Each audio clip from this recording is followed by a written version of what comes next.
Secondly, I want to speak to you as a Canadian. I'm a fourth generation Canadian. My grandparents and my great grandparents and my parents helped build this awesome nation over the last century.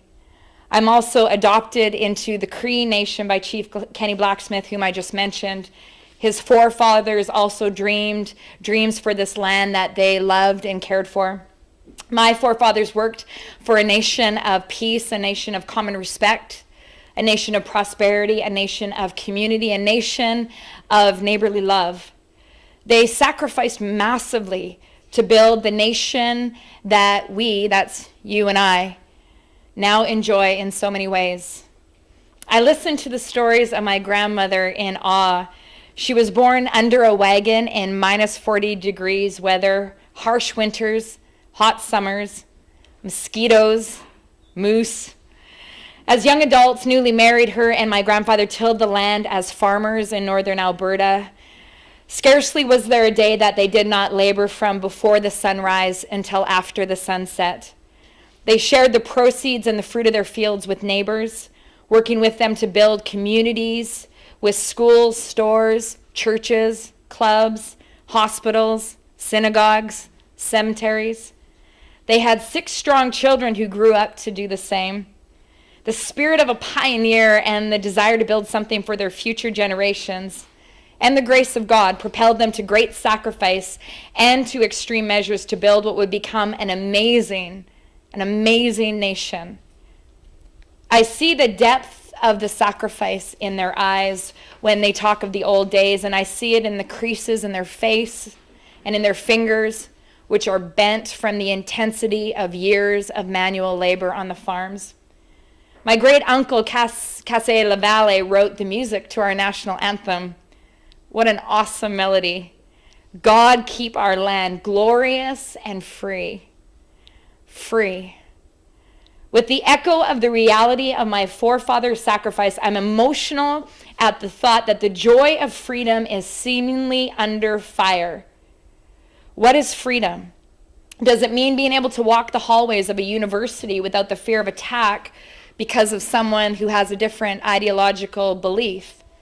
Does it mean being able to book a room on campus, which is subsidized by my tax dollars, in order to have open, self-controlled, loving dialogue on issues that matter to the future of all Canadians?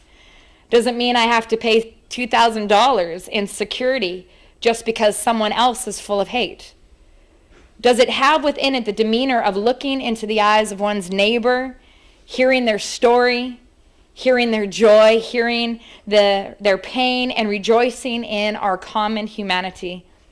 Whether we agree in every ideology or not, glorious and free. Imagine that.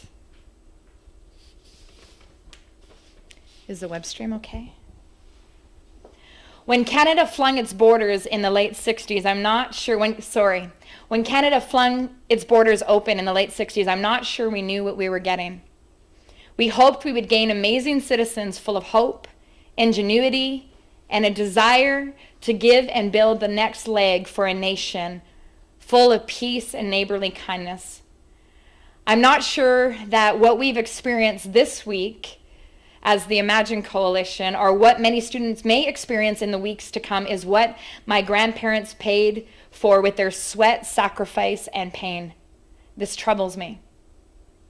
Does the tension of irreconcilable ideologies now live here in Canada, bubbling under the surface, waiting for a moment of volcanic eruption? Or can a new generation be found here? Will a new generation be found on the campuses all across our land who are even now hearing the sound of my voice? A generation of openness, a generation of love, mutual respect, brotherly kindness, maturity, cordiality, sensibility, and openness to dialogue. The fact that I even have to ask this question is disturbing. My forefathers and foremothers paid too great a price for this awesome nation to be engulfed in the flames of hate and extremists who are committed to the destruction of those who have differing views. Where is love? I can only imagine. I would like to share with you the moment that first provoked my concern for Canada. I was in the land that so many call home and whom even more call a spiritual home, the land of Israel. As a Christian, I was there enjoying the sights of my Savior, attending a conference and drinking in the beauty of the people, stunned actually by the level of peace that I felt as I walked the streets of the old city. The only exception being when I would walk in certain markets and go through a car wash of perverted catcalls of men calling for my attention in inappropriate ways. While in the land of such controversy and paradox, I found myself in the foyer of the Mount Zion Hotel in what would become a life-changing conversation. The other party I mentioned was an Arab journalist named Khaled Abu Tomei. He has been a journalist in the Middle East for 27 years and is one of the leading analysts on the conflict in the Middle East. He's well known in the borders of Palestine and Israel and regularly featured as an expert at news outlets such as U.S. News, World Report, NBC News, and more.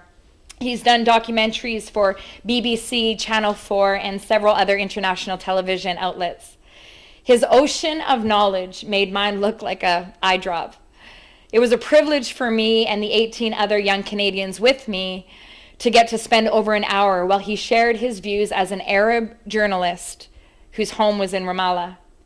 He opened up by saying, "I want you to know that I am pro-Palestinian," and then went on to talk for over an hour regarding why Israel being in government was the best thing that ever happened to his people, the Palestinians.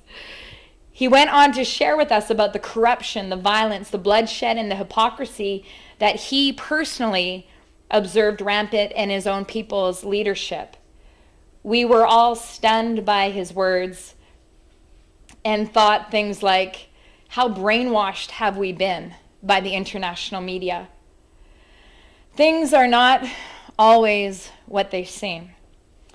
Hearing a self-stated pro-Palestinian Arab reporter speak to us for over an hour and give us nothing but pro-Israel perspectives was nothing short of shocking. Things are not always what they seem, as I just said. He then shocked us even more by turning it all back on us and saying, but what about your nation? What about Canada? You see, I walk the streets of Palestine as a free man, even though I'm constantly telling the truth as I see it, and this often means speaking negatively about my own people. Yet I walk free in Palestine. I do not fear for my life in Ramallah. He said, I also walk free as a man in Jerusalem. I have Jewish friends, I have Arab friends, and we live in peace. However, when I walk on your university campuses in Canada, and when I stand before Canadian students and speak the truth as I see it, I need to have 3 bodyguards. What is wrong with your nation? That a man cannot even speak the truth and his perspective as he sees it and be safe. We were all completely stunned, all of us nice Canadians, shaking our heads and totally speechless.